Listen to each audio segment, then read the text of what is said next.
Good morning, App Properties. It is Tuesday, August 18th. I'm Amy Core, and I'm joined by Kevin Van Eck, who's live out of our Goose Island office. Thank you for joining us. Grab a full mug, and let's jump into another episode of Coffee with Amy and Kevin. Yes, good morning, Amy. Good morning, everyone. Thank you for joining us. Make sure your mug is full. We've got a great episode of Coffee with Amy and Kevin today. We're actually going to interview a broker that's newer to the business, but what's cool about it is we're going to hear some tips that are applicable to everyone, regardless of how long you've been in the business. We're going to hear some really great things. But first, I just want to remind you to register for tomorrow's Ninja Accelerator session. It's Act 3. We're going to talk about soft closing questions. And we've all heard Thad with his mantra of always be closing. This is a way to do it without seeming pushy. This is a way to make sure that you're writing more offers more quickly that have a higher likelihood of being accepted. So make sure you register in the Agent app tomorrow at 9:30. Karma and I will be there to talk through Act 3, working with buyers. Awesome. Thanks, Kevin. Well, I am super excited to have Louie Joseph with us this morning. Louie is based out of our Winnetka office and literally jumped into real estate in the middle of the pandemic. In fact, he passed the test and got his license at the end of April. He literally hit the ground running, taking virtual RE 101 classes, and immediately began to reach out to his sphere of influence and seasoned brokers in the office to try to build some traction. Now, just 3.5 months into the business, he is busy, and we are really excited for Louie to share some of the secrets to his success. So good morning, Louie. Thanks for joining us. Good morning, you guys. Thank you so much for having me. All right, so let's talk about being new in the industry. Can you tell me, what are some of the tactics you've used to quickly establish your relationships with both clients and other brokers? Yeah, absolutely. So one of the first things I initially thought that I could bring to the table as a new broker would be some sort of better understanding of how to market things on social media. Part of my undergraduate studies was in social media marketing, and I thought it would be a great tool to bring into the real estate world and into the industry, because I see a lot of real estate is heading in that direction, especially during COVID. People were really needing new and fresh ideas to learn how to market their properties. And I think platforms such as Instagram and Facebook and things like that, while they were there previously, during COVID, they sort of took on, a different stage for real estate. And I kind of wanted to show, both clients and, other brokers that I may be able to help out in the office, that they're really easy and effective tools to use to market your brand and to sort of help your business grow even more and to stay in touch with your sphere of influence. So bringing, my knowledge of social media in, that's definitely a strong tactic I used to help other brokers in my office just with certain tasks and have them return the favor by allowing me to shadow them or, go on listing appointments with them or learn more about the industry. And then also with clients. Clients want to see that you are doing something new, fresh, and exciting. And when you can, show them a really strong social media platform and how effective it is with outreach and with advertising their property, they're really going to like that. Because I'm so new, I don't really have any accolades to sort of go off of. So I really had to find a way to creatively, showcase my work on social media in a way that leaves a lasting impression both on clients and on other people I may be working with. Yeah, that's great. Social media clearly is important. And for you, we do a lot of talking about collaboration. And early on in your career, it's clear that you are collaborating, and it's also it's giving back to you, because you're getting opportunities, I think, and working with these experienced brokers, like you just mentioned, that otherwise you might not have. So I think that's really neat. Being new, what is the biggest challenge? What is the biggest, hurdle or challenge that you faced so far early in your career? Well, I work in the Winnetka office, and the North Shore, along with, a lot of other markets, they're very saturated with brokers. And, we're in very established communities that have had, strong real estate markets for, so many years. And I'm pretty young, I just finished my undergraduate degree. So being so young and not having the experience of having sold, X amount of properties or X amount in sales compared to other brokers in my office who have, incredible accolades, like 100 million in sales a year, or being, the top broker in Glencoe or something like that. I don't really have that to go off of, but to sort of position myself amongst those brokers and learning from them has, already valued me a lot in so many ways. I've learned from them. I've become friends with them. And, I think that's a great way for someone who's new to sort of, gain some traction and some momentum and at least become productive during, the start of their career. So you kicked off pretty quickly into the business, obviously just getting your license at the end of April, but what has been your greatest achievement during your first quarter? Yeah, I mean, for me, it was kind of hard to itemize what my greatest achievement was. So I was kind of going off of what other people have been telling me. And, I've been talking to other people that work in the industry, people that have worked in the industry that now work in other industries. And they said, wow, I can't even believe you got your first listing during your first year of work.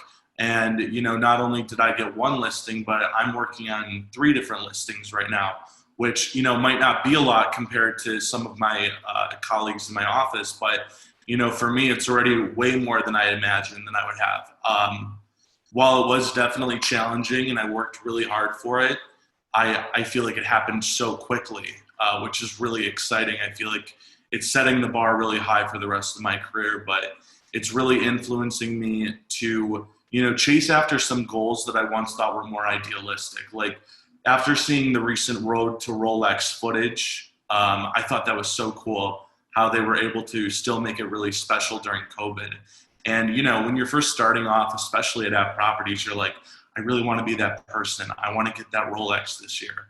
And, saying it and thinking about doing it is totally different than actually, having tangible numbers to work with and seeing the potential that you might have to actually be that next recipient of that award. So, my greatest achievements have been already landing listings. And I'm super excited about them. I work really hard to promote them, and we're just really looking to secure some buyers. But I'm hoping that we'll get to closing pretty soon, and then that'll be my next biggest achievement. That's great. And I know there will be continued success because you work hard. In my personal interactions with you, you're responsive, you're available, you're professional. So with that, I know you're working all the time. You have a good, solid, hard work ethic. Are you having any struggles yet in terms of balance between life and work? Because I know as a new broker, you do have to put in extra time to create the base for success. So have you had any challenges, or is that something you're even thinking about yet? You know what? It definitely was a challenge initially because I'm coming from a world where I have a schedule and I know what I'm doing. I know what I need to produce and I know what I need to get done. And then I come here and, I have things that I need to do during the day in order to be successful and consider, my day to have been productive. But then there are, those times where you get a phone call and someone wants to see a property, or you need to go to an inspection, or a bunch of unforeseen things that can sort of, add a complete layer of unpredictability to your day.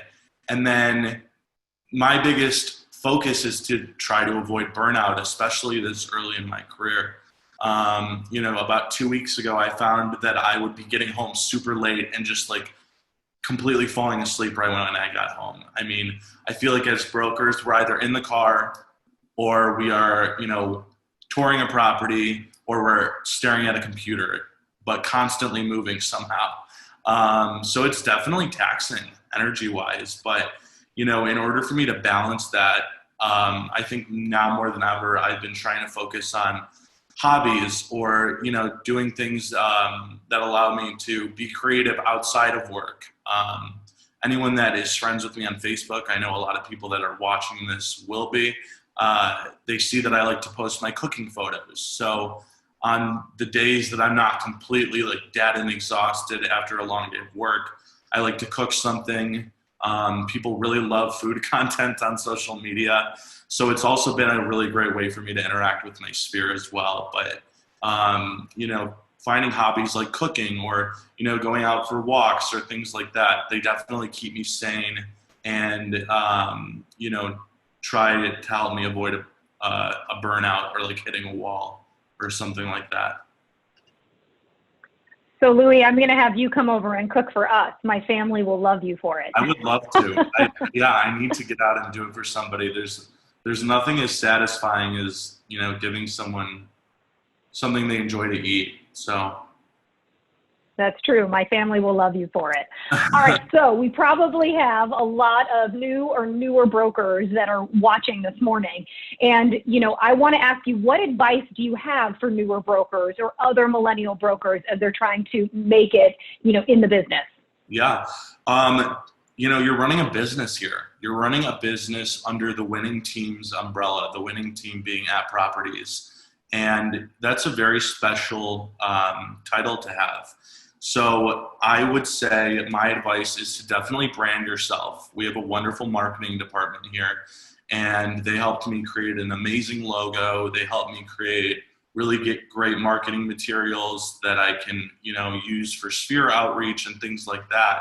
But find a way to, get your message across. Also, the most important thing I would say is to maintain your CRM, organize your CRM. It was super overwhelming for me at the beginning to organize all of my clients and sort of get everyone into that system. But once you do it, it makes everything so much easier. It makes outreach so much easier, and it really allows you to show people what you're doing, sometimes even with just the click of a button. But maintain your contacts, have a lot of contacts, and just make sure people know that you're in this business. So I know sometimes there's some misconceptions about the real estate industry.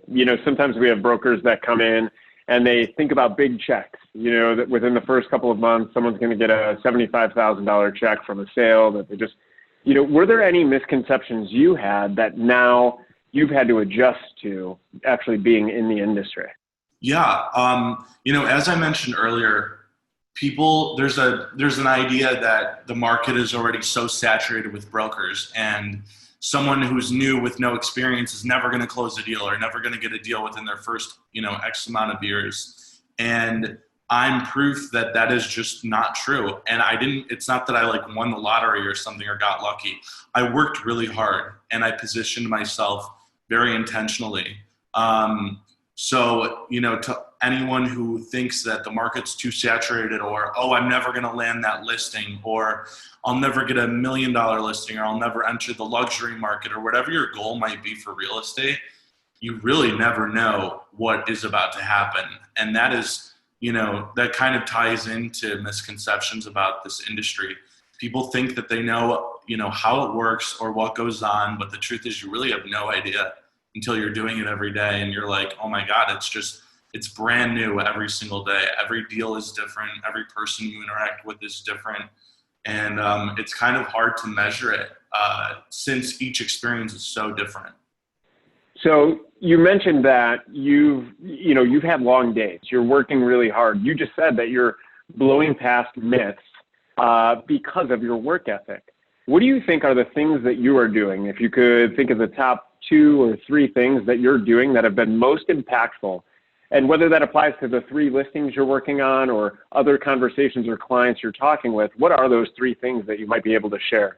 Yeah, I think as brokers, part of our duty is to do our market research, especially for our current clients. They love tangible numbers and tangible information.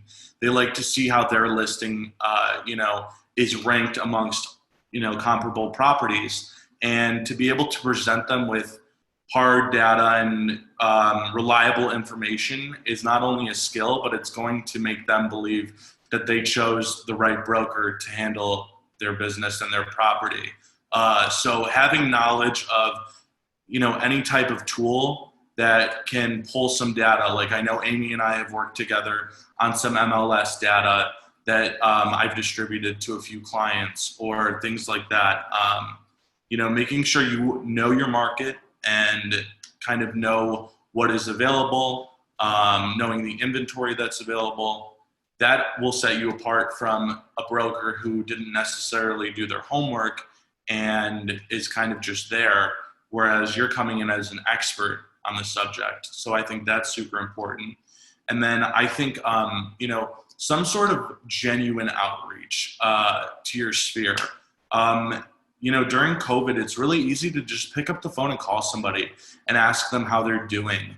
And by doing that, I've had a natural conversation. I've established that, I'm not calling you to sell something or to bother you and say, hey, I'm in real estate. Do you need your house sold or something like that? But you're just calling to let them know that you're thinking about them.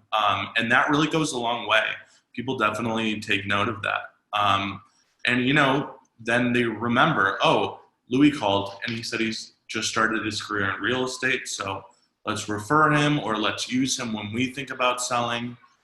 So just making sure you form some sort of genuine connection with your sphere, very important, especially in the beginning.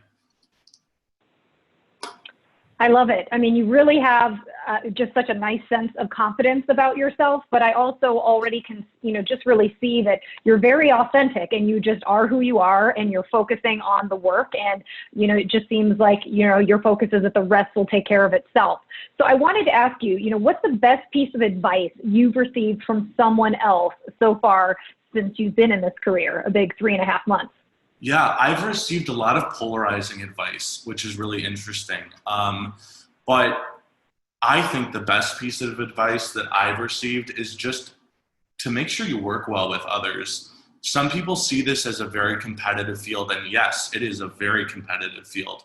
But to sort of look at it from the mentality of a team and sort of making deals work together, I think that yields a lot more success rather than just trying to dominate the market yourself. Nobody can do it alone. No matter if you have $100 million in sales or if you're just starting out, everyone needs a hand.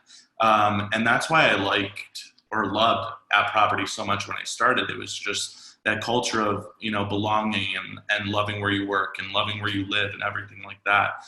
I love working on deals with other app properties brokers for that reason, because it sort of challenges that stereotype that real estate is cutthroat and, that brokers are very territorial, which, some of them definitely are. But when you're working together to make some sort of deal happen, I've already found that you are more likely to achieve success or to close the deal. So yeah, pretty much just being open to working with others and not being afraid to ask for help. I think those are really important pieces of advice that I have received so far.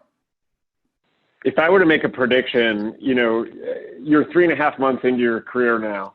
And if we were to go another 12 months, another 24 months, another 36 months, if I were to make a prediction, I would say that you are going to be very successful. You have talked in this very short time about mindset. You've talked about collaboration and working with your colleagues and others.